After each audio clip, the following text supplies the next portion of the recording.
Good afternoon, ladies and gentlemen. Today I'm greeting a new team in the maritime sector, that is Maritime Economics. In the maritime sector, when we are dealing with economics, we involve maritime transport, depending on the definition of the maritime transport. We'll come to that later. The group is new in my context because past years I've been dealing with nautical sites, those students who are supposed to be seafarers if they choose to do so. That is STCW N95 and protocols. Those ones are trained for seafaring. Fortunately, maritime is not about seafaring alone. There are so many kinds of avenues one can follow. One of them is the maritime transport economics, because I don't want to say maritime economics when I'm going to deal specifically with transport. So, having said that, we are choosing this sector as one of the most important sectors in the maritime. Reasons being that nations or countries trade with one another, irrespective of where they are based. We are far from one another. Roads cannot reach everybody. Rail cannot reach everybody, but the sea accesses your country wherever you are. So that is why today I am introducing myself as Mama Maritime. I usually call myself Mama Maritime because it's my passion. I have no other passion, it's maritime. Yes, I've got other qualifications, but my career of choice is maritime. So, having said that, Mama Maritime, Nosipo Sobekwa, will be dealing with the Maritime Transport Economics group of education in my country. Though the lecture is not about my country alone, but about any young person who has aspirations of following the maritime sector. Now, our economics starts from production. Before you can export or import, you must be able to have cargo. Cargo in the maritime sector is key because in economics we are looking at the status quo of each country as far as production, as far as trade, as far as interaction with other countries is concerned. So we are friends in trade. We are friends in businesses. We export to your country and we also import from your country. So that's what we are all about. That's why from the very first word go, I am mentioning transport, because we're going to use different kinds of transport. As you know, we have rail, we have roads, we have maritime, we have air. There are cargo planes as well. But our lecture is about maritime transport. So you'll have roads leading to the ports, rail leading to the port. What we are doing in the port, we are serving you, we are receiving those goods and channeling them to the ships that are already berthing in our ports, waiting for that cargo to take it away from your country, wherever you are, or to receive the cargo from where you are or to where you are. So that is maritime transport economics. There are services involved. There is freight and logistics involved, supply chain, whatever you want to call it. So there are externalities in the whole thing. It's a system of its own kind. So when we talk about economics in general, we talk about production. There must be production, there must be trade of products. Cargo should be sent to countries, cargo should be received from countries. We have production. Each country has its own product to sell or to export. Or each country doesn't have a product. We need a certain product for consumption from another country. So it will be using the same maritime transport. We can also trade with one another, which means now in the maritime sector, it will be coastal trade or coastal shipping, where we'll be moving cargo from one city to another within one country. That will be called coastal trade there. Now we have distribution. Now when we talk about distribution in the economic sector, we mean that cargo is distributed, or products are distributed from country to country. So we are about that. I've already mentioned services. Who is serving you with what? We need to consider that. Now, the behavior of these products are watched.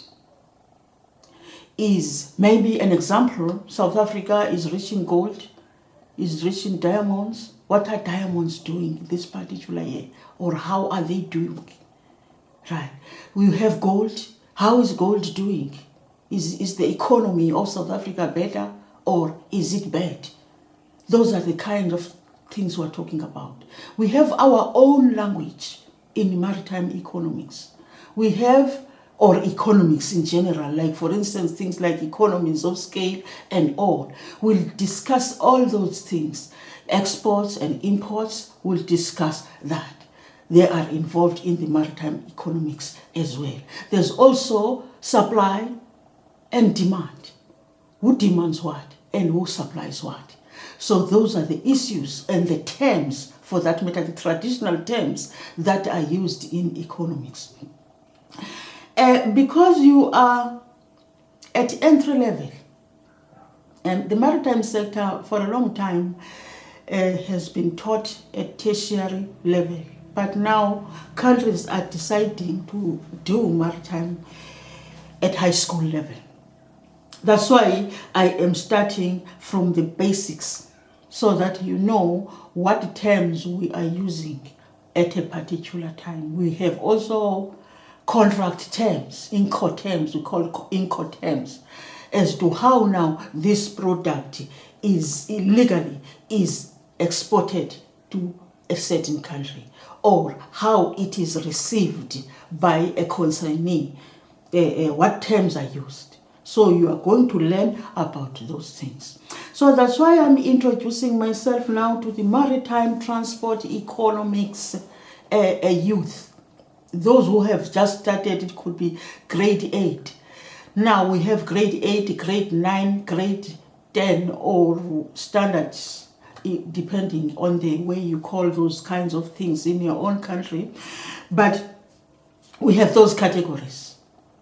We move from the simple to the complex. As we move, we've put the syllabus for grade 8s, which means that I need not go into detail. I need to be elementary as much as possible. But you'll see that when you get to grade 9 or grade 11 or 12, things are becoming more complex as we go. Now, we are going to talk about maritime in general as far as economics is concerned. Maritime in the sense that we will be dealing with different activities at sea, not one activity. Now, if I were to deal with the technical side of it, I will be mentioning the term marine all the time. Marine, marine. But now if I'm all inclusive, you'll see me saying maritime or hear me saying maritime. Now, the maritime transport is found at sea or in oceans. Now, the difference between these two is that a sea is penetrating the land, like the Mediterranean Sea, Caspian Sea, and others. Red Sea, for instance, those are seas, they are entering the land. But if you are talking to the large waters outside the land, now we no longer say it's a sea, it's an ocean. That is just clinical, to put it clinically. But we tend to confuse the two, sea or what. That is casual talking. But when we want to be technical, we'll differentiate between a sea and an ocean. Now we have trucks, we have trains, and we have ships.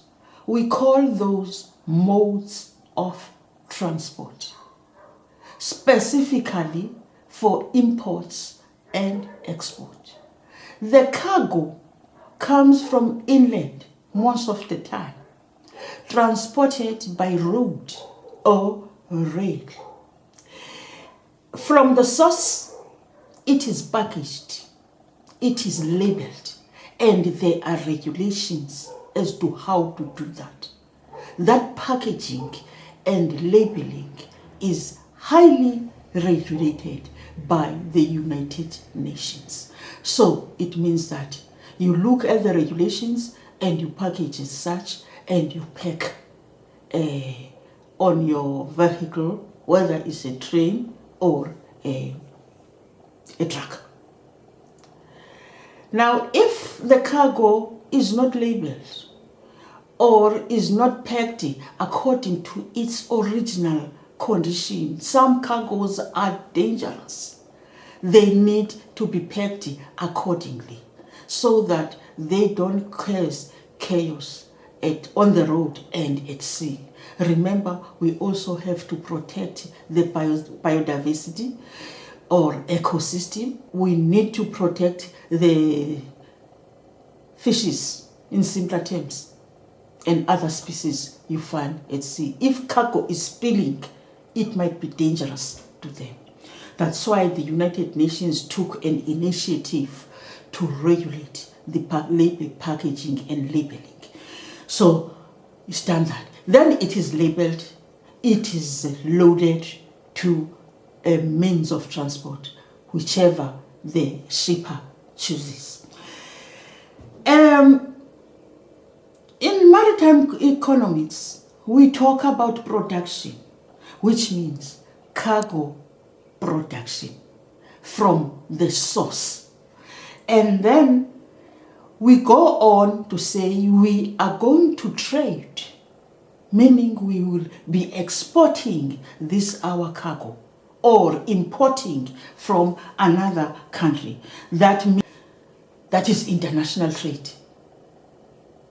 That's where now we talk about international trade in maritime economics. We talk about international trade, we talk about maritime economics. Those are two different topics which are dealt with separately. At a certain point in time, I'll come to you saying, today I am dealing with international trade specifically.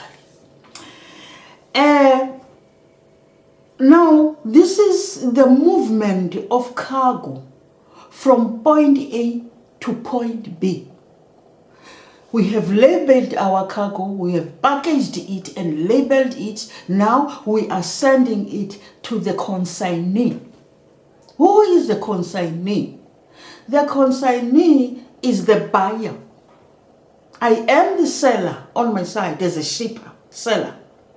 but this cargo is going to a buyer, which means it's getting to the consignee. The consignee will pay for transporting this cargo. Now payments are made via banks. So we'll talk about how the banks assist the consignee to get its cargo and also pay for it. I've mentioned imports and export. Now, how do we do that? What is the platform? The platform for doing that is a port. Most countries have ports. Now, ports are the receivers. They are serving to receive the cargo and also assist to load it into a ship. That's what ports are doing. And the ports in different countries, there are different systems in different countries. In some countries, a port is under the jurisdiction of the Ministry of Transport. In some countries, maybe there is an agency, but in my country, the portfolio ministry is the Minister of Transport, because ports are meant to save ships. So ports and harbors, for that matter, not even ports alone, ports, harbors and marinas, all those, they fall under the ministry or the portfolio of the Ministry of Transport. So Transport Department is regulating everything that is happening as far as a ship is concerned at sea or in oceans. Now, I have already told the Nautical Science Group that transportation is regulated by the United Nations as represented by a specialized agency called International Maritime Organization, IMO. It is the one that is developing conventions, regulations, guidelines, and codes as to how this cargo should be carried and how this ship should be maneuvering at sea or maneuvered at sea, and including navigation, which means that now qualified people who are able to maneuver a ship, to navigate a ship, are employed. You meet people who are called masters of ships. The master of ships could be called a captain of a ship. So that is the key person in a vessel. So we have all those people and their ship regulated by the International Maritime Organization. They are carrying what? The cargo you are talking about in the maritime economics. So now you have your maritime economics on the other side and also your nautical science on the other. So those are different fields, all important. No category or avenue is inferior to another. So I am mentioning the ports because I know that without a port, you have no ship. Without a cargo, you have no ship. What is it going to carry? Where is it going to berth? So these important things, that is a cargo and a ship, are very important. Then you need your seafarers because this ship needs to be managed. But you, maritime economists, you need to understand exactly that you have a responsibility of taking care of the cargo itself, especially when it is supposed to be loaded, and also deal with the economic issues, the freight rates. There are so many terms we are going to talk about. What are freight rates, for that matter? In simpler terms, a freight rate is just the money that is paid for transporting the cargo. That is just a simpler term. Now, it will be complex, more defined as you go further with your studies. We have the supply somebody wants to be supplied with cargo. There is a demand somewhere of your particular product, right? So now that's why in maritime economics we come with a term supply and demand. Somebody wants to ship, supplier, somebody is demanding a product. So those terms, you guys, you need to be familiar with them. I've talked about packaging. The cargo is well packaged because we have dangerous cargo. There is a code that is dealing. I've mentioned this code with those people who are doing a nautical science called the IMDG code. That code is looking at the dangerous goods so that they are not loaded into a ship if they are not well packaged and labeled, because we don't need cargo that is going to stink or spill on the ship, and then the ship sometimes end up now being in a very dangerous situation because of your particular cargo. Carriage of goods by sea has got its own regulations, right? Carriage of goods by sea. There is a convention called Carriage of Goods by Sea. Now they call it sometimes Rotterdam Rules. Rotterdam Rules, because they were adopted in the port of Rotterdam in Netherlands. They are called Rotterdam Rules or Carriage of Goods by Sea Convention. The cargo, most of the time, is transported via oceans, taking long voyages by ship until it gets to Tokyo from Los Angeles, for instance. So that is a long journey, and there is no road there at all. You will use a ship. That is why ships are important in imports and exports. I've mentioned that we have banks that are dealing with this. There is a bank on the side of the shipper, and then there is a bank on the side of the buyer, the consignee. So these two banks will be communicating one another until the payment is done when the cargo is received. Now, the price of the cargo will depend on the kind of cargo or the form of cargo.